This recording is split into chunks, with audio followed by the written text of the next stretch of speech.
This car looks familiar, and it should, because Prado's been the biggest selling four-wheel drive wagon in Australia for well over a decade now.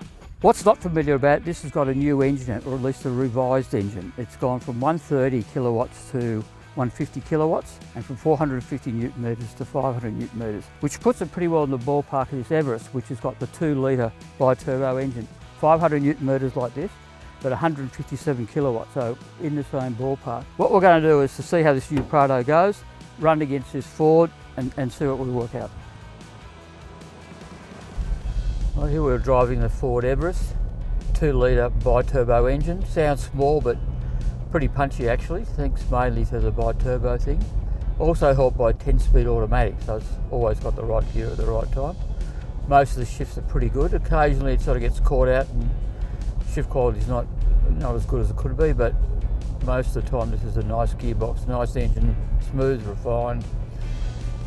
It's got a sort of a feel of a more expensive sort of luxury car in a way in terms of refinement.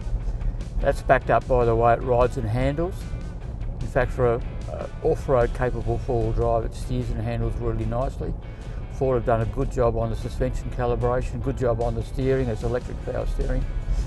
At the back they put a Watts link rather than a sort of more primitive panhard rod. That helps with minimising the rear bump steer. The thing actually works off-road very well too. I mean, considering how good it is on-road, its off-road ability is quite surprising. All up, Ford have done a really good job with this car. It probably deserves to sell better than what it does do.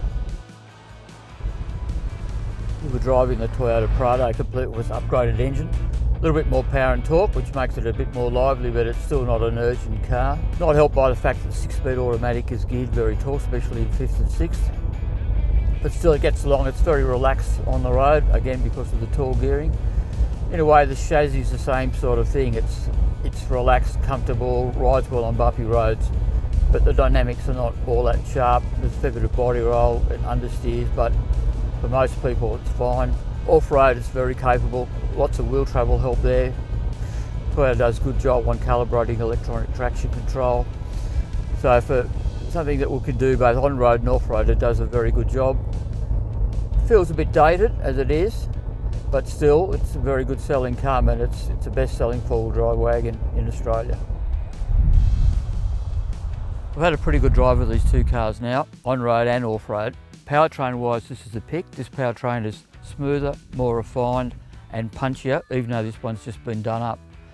On-road dynamics for this car is also better. It steers more sharply, it rides more flatter, it's just a more engaging drive. On the upside, this is a bit more comfortable. It's got sort of softer, more compliant suspension, so on a bumpy road it's a bit more relaxed. Now this looks a much bigger car than that, but inside there's not a lot of difference in space. The Toyota comes back into the equation in terms of an ownership proposition with reliability, service outlets, all that sort of stuff.